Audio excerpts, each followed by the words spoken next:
আজকে সকালে ঘুম থেকে উঠে ভাবছিলাম যে কি খাবো ব্রেকফাস্টে। তখন মা বলল ঘরে পাস্তা আছে, তাহলে পাস্তা খা আজ। শুনে বেশ ভালোই লাগলো। ফ্রেশ হয়ে এসে দেখলাম সব ইনগ্রিডিয়েন্টস রেডি করে নিয়েছে।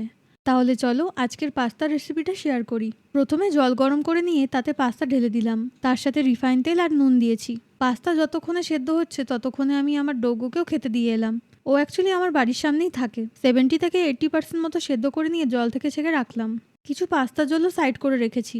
কড়াইতে রিফাইন তেল গরম করে নিয়ে তাতে পেঁয়াজ, রসুন, কাঁচা লঙ্কা কুচি দিয়ে 2 থেকে 3 মিনিট মতো নাড়াচাড়া করে টমেটো আর ক্যাপসিকামটা ভাজছি।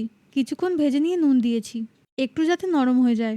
আরও 3-4 মিনিট ভেজে নিয়ে শুকনো লঙ্কা গুঁড়ো, গোলমরিচ গুঁড়ো, অল্প গরম মশলা গুঁড়ো দিয়ে মিশিয়ে নেব। ভালোভাবে ভাজা হয়ে এলে তখন সেদ্ধ করে রাখা পাস্তাটা অ্যাড করব। পাস্তার সাথে সব মেশানোর সময় অল্প পাস্তার জলও দিয়েছি। একটু মিশিয়ে নিয়ে ম্যাগি মশলা আর পাস্তা সস দেবো। সসটা অ্যাকচুয়ালি আমার বাড়িতেই ছিল, সেই জন্যই দিয়েছি, তোমরা চাইলে স্কিপ করতে পারো।